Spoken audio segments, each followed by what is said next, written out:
Hello friends, welcome back to my YouTube channel Climax Classes. आज का जो video है यह वीडियो मैथ का वीडियो है और इस वीडियो को हम पॉलीगॉन के नाम से जानेंगे। यानी यह वीडियो में मैं पॉलीगॉन चैप्टर के बारे में बताऊंगा और इस चैप्टर में जो बहुत सारे ऐसे क्वेश्चन हैं जो रेलवे में और सिपाही वगैरह में, साथ साथ एसएससी और जो ग्रुप डी का एग्ज़ाम है उसमें 1 से 2 क्वेश्चन इससे पूछे ही जाते हैं। और मैं कुछ फार्मूला बताऊंगा, साथ साथ उसे सॉल्व करने का तरीका बताऊंगा। इससे रिलेटेड जो भी क्वेश्चन आएगा आप आसानी से बना लेंगे। चलिए हम देखते हैं। सबसे पहले पॉलीगॉन क्या होता है, यानी पॉलीगॉन का परिभाषा क्या है। तो पॉलीगॉन वैसी आकृति को कहते हैं जो सरल रेखाओं से घिरी हुई एक समतलीय आकृति हो। यानी इसका मतलब है कि चाहे वह ट्रायंगल हो या रेक्टेंगल हो,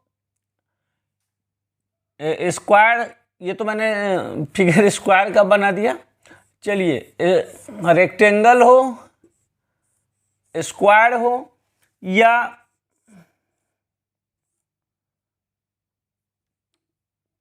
इस टाइप का फिगर हो, तो जो भी फिगर बना हो एक समतलीय फिगर हो और साथ साथ यह जो कुछ जो संख्या है इसकी, जो क्या है, सरल रेखाओं की संख्या है, उस संख्याओं से यह बंद फिगर हो, इसी को हम पॉलीगॉन कहते हैं। तो पॉलीगॉन का यह क्या है, डिफिनीशन हुआ। चलिए उसके बाद हम इसे समझते हैं कि पॉलीगॉन, जैसे आपसे एग्जाम में जो क्वेश्चन पूछे जाएंगे तो क्या पूछे जाएंगे, या सबसे ज़्यादा क्वेश्चन आपका जो समबाहुभुज है यानी इक्विलेटरल जो पॉलीगॉन है उससे क्वेश्चन आता है। तो क्या होता है कि वैसी आकृति जो समान सरल रेखाओं से घिरी हो, वैसी आकृति को हम क्या कहते हैं,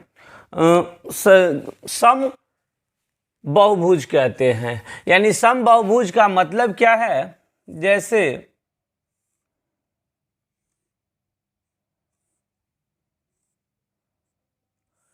इस टाइप की जो आकृति है, अब इस आकृति में क्या है कि यह सरल रेखा, यह सरल रेखा, ये जितने भी सरल रेखाएं हैं ये सब आपस में बराबर है।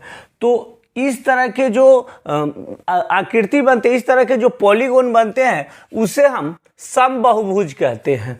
अब देखिए, सबसे पहले हमें यहाँ पे समझना क्या क्या है जिससे क्वेश्चन पूछा जाता है।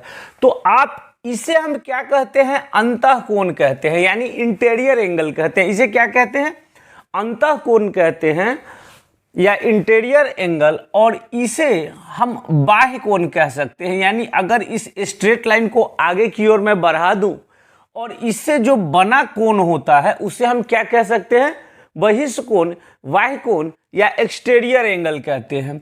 यहाँ पे अगर ऐसे हम स्ट्रेट लाइन को बढ़ा दे तो यह जो एंगल बनेगा ये बाह्य कोण होगा। तो इसी से क्वेश्चन सबसे ज़्यादा पूछा जाता है। अब यहाँ पे आप समझ लिए कि ये इंटीरियर एंगल और ये एक्सटीरियर एंगल है।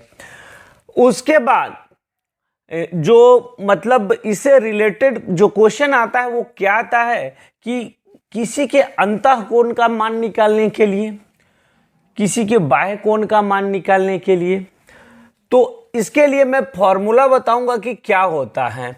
अब देखिए क्या है कि n भुजाओं वाले, यानी n भुजाओं वाले का मतलब क्या है कि यहाँ पे 1 2 3 4 5 6 भुजा मिलके यह पॉलीगॉन का निर्माण हुआ है। कहीं ऐसा भी हो सकता है इस तरह के 5 भुजा से बना हो, या कहीं पे 7 भुजाओं से बना हो, कहीं पे 4 भुजाओं से बना हो। तो इस तरह से जो पॉलीगॉन होते हैं तो हम क्या कहते हैं, n भुजाओं, यानी जो भुजा है, भुजा की यानी साइड की संख्या बराबर n। तो n भुजाओं से बनी हुई जो पॉलीगॉन है उसके जो बाह्य कोण है उस बाह्य कोण का जो वैल्यू, ये जो बाह्य कोण है यानी एक्सटीरियर एंगल है, इस एक्सटीरियर एंगल का वैल्यू निकालने के लिए आपसे पूछ देगा। तो आपसे पूछ देगा क्या कि 6 भुजाएं वाली पॉलीगोन, ठीक है, पॉलीगोन समबाहुभुज के बाह्य कोण का मान निकाले। तो देखिए यहां पे क्या करना है हमें।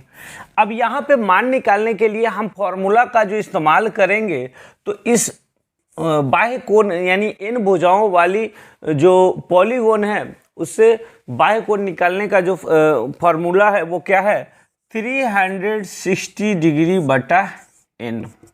यानी क्या है, इस फॉर्मूला को मैंने यहाँ पे लिख दिया है कि आप आसानी से इसे याद भी रख सकते हैं।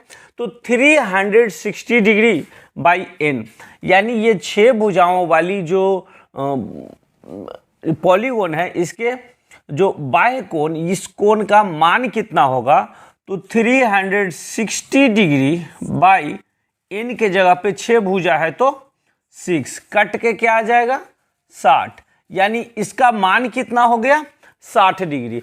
तो अब देखिए यहां से यहां तक जो स्ट्रेट लाइन है इसका वैल्यू 180 डिग्री होता है, तो इसके अंतः कोण का मान कितना हो जाएगा, जब यहां पे 60 डिग्री तो 120 डिग्री।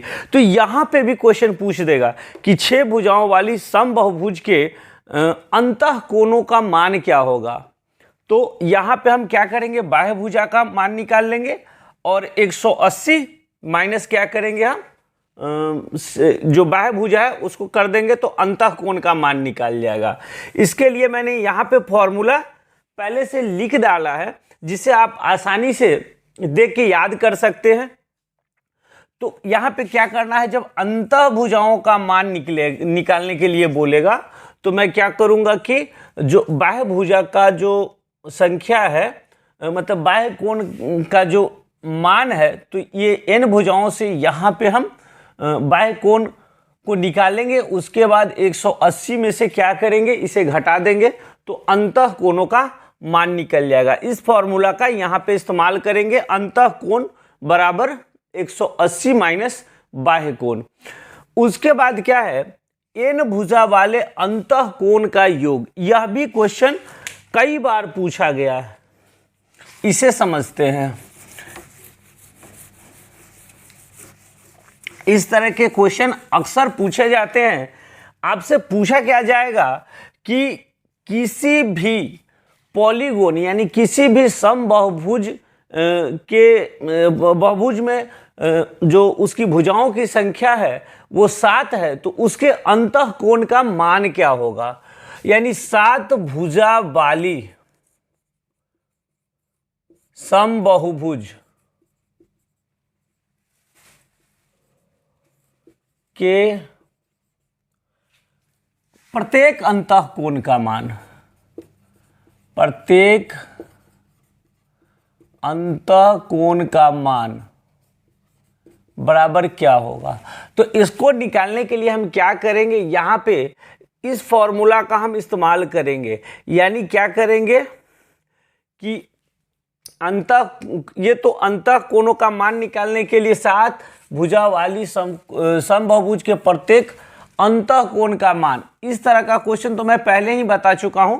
इसको हम क्या कर सकते हैं कि पहले 7 भुजा वाले बाह्य कोण का मान निकालेंगे। तो बाह्य कोण निकालने का फॉर्मूला क्या होता है, फॉर्मूला होता है 360 डिग्री बाई n, यानी 360 अब बटा 7 निकल गया। तो यहाँ पे जो मान आएगा यानी बाह्य कोण का मान आएगा, और जो बाह्य कोण का मान आ जाएगा यहाँ पे कुछ फ्रैक्शन में आएगा, तो बाह्य कोण का मान आ जाएगा। तो इसे हम क्या करेंगे, 180 माइनस 360 बाई 7 को जब घटाएंगे तो क्या हो जाएगा, हमारे जो 7 भुजाओं वाले जो बने हैं 1 2 3 4 5 6 7, ये 7 भुजाओं वाले जो पॉलीगोन बने हैं इनके अंतःकोणों का मान निकल जाएगा।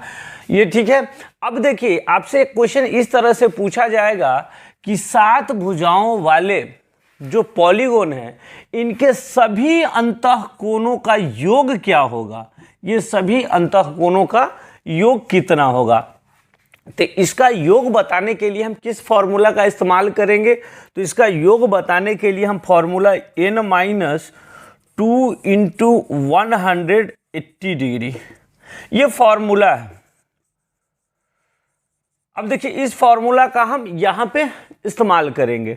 तो क्या करेंगे हम कि 7 भुजा है तो 7 - 2 गुना 180, ये सभी अंतःकोणों का योग क्या होता है, यानी सम बराबर क्या होता है। तो 7 से यहाँ 7 में से 2 जाएगा तो 5 बच गया और 18 × 5 = 90, यानी 900। ये 7 भुजाओं वाले क्या हो गया, 7 भुजाओं वाले जो पॉलीगोन है उसके अंतःकोणों का योग ऐसे निकालेंगे। चलिए ये इस फॉर्मूला के हिसाब से हम आसानी से इसे निकालेंगे इस टाइप का जब क्वेश्चन पूछेगा तो। उसके बाद क्या है कि इसका एक और फॉर्मूला आता है, लेकिन आप इसी से निकाल सकते हैं 2n -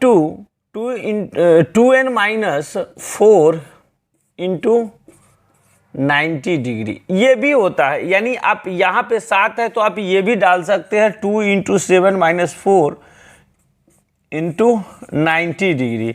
अब ये 7 दूना 14, 14 में से 4 जाएगा तो कितना बचेगा 10 और गुने 90, यानी 900 डिग्री। तो आप ये दोनों फॉर्मूला का इस्तेमाल कर सकते हैं। मैंने यहाँ साइड में लिख दिया है n-2 इंटू 180 या 2n - 4 इंटू 90 डिग्री। तो इस दोनों फॉर्मूला से हम क्या कर सकते हैं, इसके अंतःकोण का योग जो होता है उसे हम निकाल सकते हैं। और जब हम अंतःकोणों का योग अंतःकोण निकालने के लिए मैंने पहले ही बता दिया, इंटीरियर एंगल निकालने के लिए क्या है, इंटीरियर एंगल निकालने के लिए हम क्या करेंगे 360 डिग्री बाई n, और उसके बाद हम क्या करेंगे कि जो 180 में से बाह्य कोण को घटा देंगे, हमारा अंतःकोण निकल जाएगा। और यहाँ पे क्या करेंगे, अंतःकोणों का योग निकालने के लिए हम ये फॉर्मूला का इस्तेमाल करेंगे। अब देखिए यहाँ पे एक बहुत इंपॉर्टेंट क्वेश्चन यानी फॉर्मूला है, इससे जो क्वेश्चन बहुत इंपॉर्टेंट बन के आता है वो क्या आता है कि 7 भुजाएं वाली बहुभुज